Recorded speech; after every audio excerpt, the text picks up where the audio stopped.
Shalom alaikum, saudaraku terkasih, apa kabar? Kembali saya Ana Maria Anjarwati dari Santo Markus, Gereja Santo Leo Agung, Paroki Jatiwaringin. Kali ini saya akan membawakan permenungan atau renungan mengenai Yesus adalah sahabat bagi yang putus asa. Ini adalah materi dari pertemuan pertama PKSN 2021. Diambil dari dasar permenungan ini dari Matius 14 ayat 22 sampai dengan 33. Mari kita coba baca perikopnya. Sesudah itu Yesus segera memerintahkan murid-muridnya naik ke perahu dan mendahulunya ke seberang, sementara ia menyuruh orang banyak pulang. Dan setelah orang banyak itu disuruhnya pulang, Yesus naik ke atas bukit untuk berdoa seorang diri. Ketika hari sudah malam, ia sendirian di situ. Perahu murid-muridnya sudah beberapa mil jauhnya dari pantai dan diombang-ambingkan gelombang karena angin sakal. Kira-kira jam 3 malam, datanglah Yesus kepada mereka berjalan di atas air. Ketika murid-muridnya melihat dia berjalan di atas air, mereka terkejut dan berseru, "Itu hantu!" Lalu berteriak-teriak karena takut. Tetapi segera Yesus berkata kepada mereka, "Tenanglah, aku ini, jangan takut." Lalu Petrus berseru dan menjawab dia, "Tuhan, apabila Engkau itu, suruhlah aku datang kepadamu berjalan di atas air." Kata Yesus, "Datanglah." Maka Petrus turun dari perahu dan berjalan di atas air mendapatkan Yesus. Tetapi ketika dirasanya ada tiupan angin, takutlah ia dan mulai tenggelam. Ia berteriak, "Tuhan, tolong aku." Segera Yesus mengulurkan tangannya, memegang dia dan berkata, "Hai orang yang kurang percaya, mengapa engkau bimbang?" Lalu mereka naik ke perahu dan angin pun redalah. Dan orang-orang yang ada di perahu menyentuh dia, katanya, "Sesungguhnya engkau anak Allah." Apa makna perikop tersebut dengan tema pertemuan kali ini? Dan apa sih hubungannya dengan kehidupan kita sekarang ini? Setiap sabda Tuhan pasti mempunyai hubungan dengan hidup manusia dan selalu relevan untuk zaman apapun dan kapanpun. Kitab suci yang sudah tidak asing bagi kita sejak kecil itu, menurut saya, adalah pernyataan cinta Tuhan kepada manusia. Bagaimana diciptakan, kemudian dicintai, dipelihara. Ya, tetapi disitulah juga terlihat bahwa ketimpangan cinta antara Tuhan dengan manusia sangat besar. Manusia sering sekali tidak memperhatikan dan tidak memperlakukan dengan adil kepada Allah yang menciptakan kita. Kalau kita dalam keadaan berat, sulit, Tuhan yang disalahkan. Padahal itu hasil dari perbuatan kita sendiri. Seluruh isi kitab suci oleh Yesus sudah dirangkum menjadi dua. Dan di Matius 22 ayat 37 sampai 39 ya. "Kasihilah Tuhan Allahmu dengan segenap hatimu dan dengan segenap jiwamu dan dengan segenap akal budimu. Kemudian kasihilah sesamamu manusia seperti dirimu sendiri." Nah, di sini sebetulnya Tuhan sudah memberikan petunjuk bagaimana caranya kita membalas cinta Tuhan itu. Tidak mudah untuk menerapkan kata-kata Tuhan itu. Petrus pun mencintai Tuhan Yesus, sangat mencintai Tuhan Yesus, tetapi karena masih mengandalkan kekuatannya sendiri, dia merasa ragu-ragu apakah bisa berjalan di atas air seperti yang Tuhan katakan. Di sini lagi-lagi Tuhan mengulurkan tangannya untuk menolong Petrus yang akan tenggelam. Padahal itu kesalahan dia sendiri, tidak percaya. Dalam kehidupan kita yang sekarang ini, yang sedang diterpa dengan COVID-19, gelombang COVID yang begitu besar, itu kita bisa tarik untuk kita analogikan dengan kapal yang sedang ditumpangi oleh para murid ini. Kita sekarang berada di kapal yang sedang diombang-ambingkan oleh penyakit COVID ini. Apakah Tuhan ada di sana? yang mengasihi Tuhan pasti mengatakan iya, Tuhan ada di sana. Tapi apakah kita benar percaya bahwa Tuhan ada di sana? Karena kebanyakan dari kita panik, takut, menghujat, gentar, bingung, paranoid, ya kan? Tidak menenangkan diri, kemudian mendengar kata Tuhan, tenanglah aku ini. Tetapi kita mengambil langkah-langkah yang kita sendiri seperti orang bingung, yang sedihnya minta ampun karena ada yang dipanggil Tuhan dan sebagainya. Pandemi yang diikuti dengan serbuan berita dari media sosial yang entah benar entah tidak, seperti berita-berita hoax itu, kita sering lupa kepada Tuhan, tapi malah justru percaya kepada medsos itu. Nah, bagaimana dengan yang terpapar kemudian meninggal? Apakah kita harus bersyukur soal itu? Kita harus melihat dari sisi Tuhan, bahwa justru Tuhan melepaskan dia dari penderitaannya, dari sakitnya. Apabila dia sembuh, belum tentu dia bisa sembuh 100%. Ada kemungkinan paru-parunya sudah rusak, dia bernapas susah, selama hidupnya kita akan melihat dia tersengal-sengal. Apakah itu yang ingin kita lihat? Kalau kita melihat seperti itu, kita akan berterima kasih kepada Tuhan melepaskan mereka dari penderitaan itu. Nah, ketika di PHK misalnya, siapapun sementara waktu pasti bingung, aku mau apa ya? Tetapi disitulah Tuhan akan memberikan suaranya, kalau kita mau mendengar, bahwa kamu bisa mengembangkan talenta yang sudah aku berikan, yang kemudian membuat orang itu mempunyai inovasi baru, inovasi atas apa yang biasanya tidak dia kerjakan atau hanya biasanya sampingan. Misalnya menanam pohon, menanam tanaman hias, menanam sayuran, beternak ikan, beternak ayam, ya kan? Atau memberikan les apapun kepada anak-anak, membuka bengkel yang tadinya itu hanya sampingan, tetapi kemudian menjadi, karena itu talenta, itu bisa digali. Disitulah Tuhan berperan ketika kita dalam keadaan yang terpuruk. Kalau kita mau tahu, tapi biasanya kita, itu kan jalan keluar dari diriku sendiri. Biasanya seperti itu.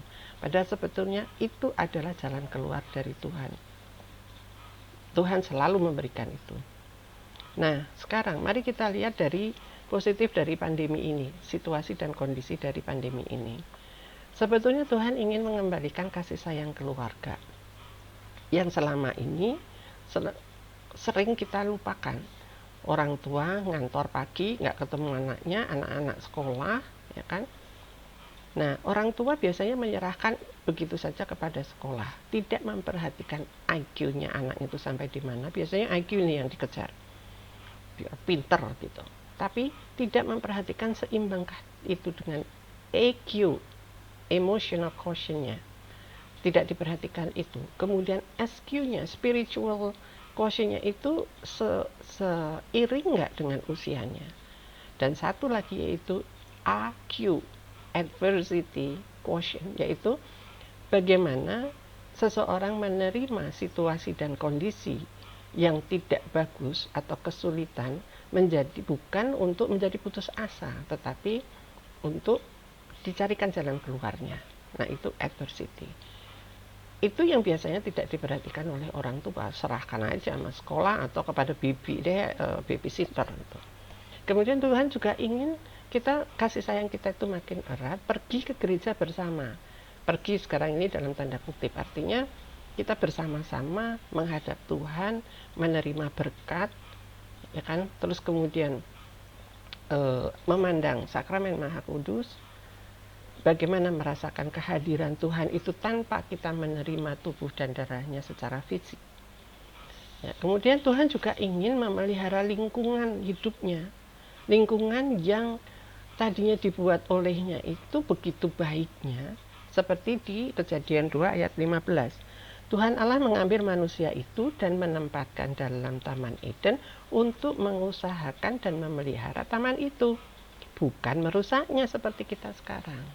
Nah, dengan adanya yang menanam, dengan adanya yang beternak ini, beternak itu, menanam ini, menanam itu, secara otomatis environment menjadi friendly lagi, ya kan, menjadi friendly lagi. Itu yang diinginkan oleh Tuhan. Jadi menghasilkan buat kita dan juga untuk lingkungan hidup. Akibat dari minimnya mobilisasi, karena ada PPKM lah, ada ini, ada itu, pembatasan-pembatasan, secara otomatis di dalam negeri maupun secara internasional mobilisasi manusia sangat berkurang, sehingga CO2 yang biasanya dihasilkan oleh knalpot, yang dihasilkan oleh pembakaran, itu sangat-sangat berkurang, sehingga environment paling tidak 50% itu kembali selama 2 tahun ini. Nah, karena Tuhan mencintai manusia, dia ingin memperhatikan kesehatan kita sendiri. Jadi Tuhan ingin mengembalikan, saya menciptakan kamu itu dalam keadaan sehat, dalam keadaan baik. Tapi kita tidak memelihara. Ketika kita ngantor, wah nasi padang, tiap hari nasi padang, ya kan? Atau harus pakai santan, wah gurih tuh, sate kambing misalnya gitu, minum es. Nah, padahal itu sebetulnya merugikan kita, tapi kita nggak mau tahu, enak kok, ya kan. Nah, sekarang dengan situasi seperti ini, secara otomatis kita mencari makanan yang sehat, ya kan, mengkonsumsi segala sesuatu yang baik untuk kesehatan kita sendiri, karena kita khawatir imun kita turun. Itu Tuhan berada di situ, mengembalikan kita kepada kesehatan. Rumah yang biasanya dicuekin aja, wah di sana ada debu, di situ ada kotor, biarin aja, nggak sempet sih. Padahal kalau pas weekend kita mending jalan-jalan ke mall daripada bersih-bersih rumah misalnya. Ya, kemudian Tuhan juga ingin kita itu berhemat, nggak foya-foya, ya kan. Kalau misalnya biasanya itu beli beras, beli gula, sembako lah, itu bisa di warung dekat rumah. Dengan tidak adanya penyakit ini tadi, kita ke mall, jalan-jalan, beli di apa namanya, di ya supermarket besar lah. Padahal harganya, pajaknya lebih tinggi, harganya lebih tinggi. Nah, di warung sebelah itu tuh bisa 3-4 ribu beda harganya itu. Terus kemudian kalau sudah jalan-jalan ke mall, nggak cuma sembako, tapi beli ini beli itu yang biasanya tidak untuk yang esensial, tetapi untuk gengsi. Kemarin temanku kantor pakai baju ini, masa aku enggak sih. Terus kemarin gue barusan nanya sama temen tuh, sepatunya harganya berapa, segini, wah punya gue cuma segini, besok gue beli, langsung beli. Padahal sebetulnya tidak perlu dipakai. Sekarang bayangin ketika pandemi, coba itu yang namanya baju-baju kita, sepatu dan tas itu kapan mau dipakai? Tidak ada nikahan, apa namanya, di gedung misalnya kan, tidak ada resepsi, kita mau kemana, reunian juga tidak ada. Segala sesuatunya dibuat oleh Tuhan supaya kita kembali, ayo kita hidup sederhana. Hidup sederhana, kita bersyukur, berterima kasih kepada Tuhan bahwa kita diberi segalanya. Oksigen yang dari Tuhan itu gratis. Tapi ketika kita mengabaikan kesehatan kita, kita harus beli oksigen itu, dan belum tentu ada.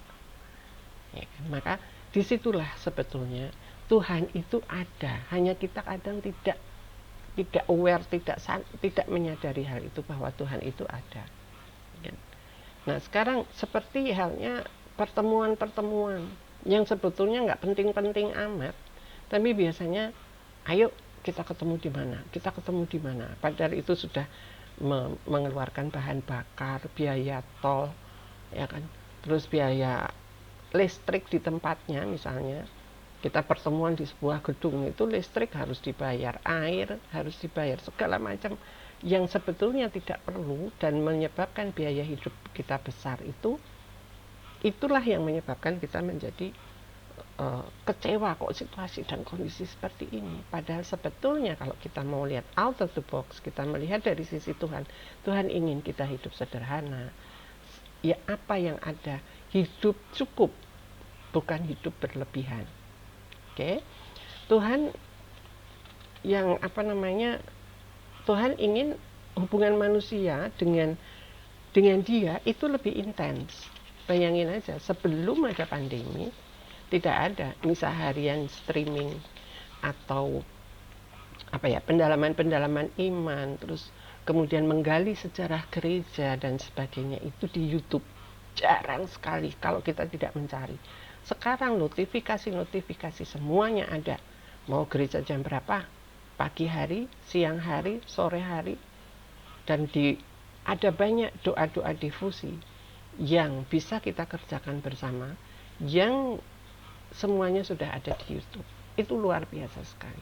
Tuhan ingin memperlihatkan kepada kita bahwa Dia lebih berkuasa dan ingin sekali bahwa yang Tuhan Yesus itulah yang utama. Artinya Dia adalah jalan, kebenaran, dan hidup. Yang kemudian banyak sekali ketika itu sudah dijelaskan melalui media sosial yang benar ya, maksudnya bukan yang hoax. Para imam kita, para pastor-pastor kita itu memberikan penjelasan seperti itu, yang agama lain pun sampai mengatakan, oh ya, saya menemukan jalan kebenaran dan hidup. Jalan lurus itu ternyata ada di situ. Shiratal mustaqim untuk mereka yang disebutkan demikian. Nah, di situ Tuhan itu ingin menuntun kita. Dan Tuhan itu ada, selalu ada. Di tempat orang yang putus asa, tempat orang bahagia, tempat orang sedang menderita, terutama pada saat orang menderita. Sebenarnya Tuhan itu selalu ada di sana. Hanya kita yang tidak menyadarinya. Nah, marilah saudaraku, kita melihat seperti inovasi-inovasi sekarang dari sisi teknologi misalnya, dari mulai yang startup sampai dengan yang kelas unicorn. Nah, itu dari mana kalau bukan talenta yang diberikan oleh Tuhan untuk itu? Sekarang ini semuanya bisa kita lihat, semuanya itu kita dieksplor. Tuhan ingin kamu tak kasih talenta itu untuk dieksplor, bukan untuk diabaikan. Nah, disitulah peran Tuhan. Ya, jadi judul dari pertemuan ini, Yesus adalah sahabat bagi mereka yang putus asa. Disinilah sebetulnya kita tidak perlu putus asa, karena Tuhan selalu ada di sana.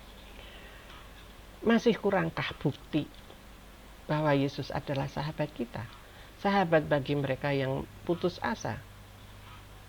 Marilah pada saat kita mengalami hal itu, mengalami hal yang sudah mentok misalnya, mari kita pakai pedoman yang ada tadi. Tenanglah, aku ini. Ya kan? Jangan takut. Mari kita gunakan itu. Setiap kali kita menghadapi sesuatu, mari kita tenang, kita tanyakan kepada Tuhan.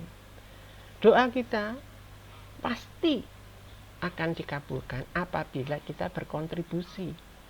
Artinya kita juga punya upaya, nggak terus tidur gitu aja terus dapat jalan keluar, ya tidak.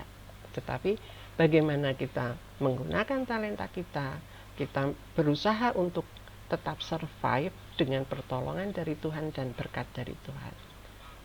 Baiklah, demikian saudaraku terkasih, sedikit sharing dari saya. Mudah-mudahan bisa untuk menjadi permenungan kita semua bahwa Yesus selalu ada.